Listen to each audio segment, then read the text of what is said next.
There is one big security feature that is on stock. Google Advanced Protection Program. In 3+ years, I do believe I'll be more concerned with targeted attacks from both general adversaries, but also maybe even spyware from high threat models like governments. I don't know what we'll be working with. I don't know what clients will have in things like consulting, and we need to be ahead of the game. Google Advanced Protection Program is designed for journalists and people with high threat models who need a much higher degree of security. Google will constantly scan your entire account and any services that are hooked up to it for issues and alert you and lock them down if anything is suspected of being tampered with. This is seriously important, and there's a reason why journalists rely on it, politicians, and now I want to as well. These are the people that are some of the highest targets in the world, and there's a reason why they use this program. To tie this back to Android, this protection also carries over to Android as well. It prevents all app installations that aren't from the Play Store, where everything can be verified as well through the Google Advanced Protection Program, and it also continually scans your Android device for anything that may trigger alarm.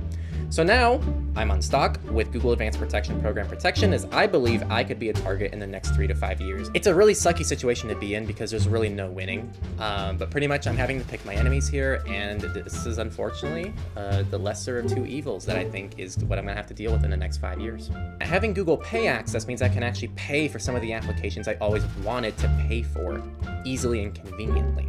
Yes, you still have to go through Google. Yes, there's a privacy concern there, not denying any of that, but being able to pay for some of those apps I always wanted to pay for is very nice. Feel free to judge me, but I'll be happy knowing I'm probably gonna be safer than I was if I was to take another approach 3 to 5 years from now. Or even some people might prefer iOS, which I think is also a really good choice, as long as it's current and you're not one of those people who's refusing to update from 6 versions ago because you don't want the scanning stuff, which by the way never came to pass anyways. Personally, I'm currently using stock Android, so I have stock Android and stock iOS. That's so that I can test apps for the new oil and my reviews and stuff on the same environment that I recommend to my readers. My readers, I don't dive into custom OSs at all.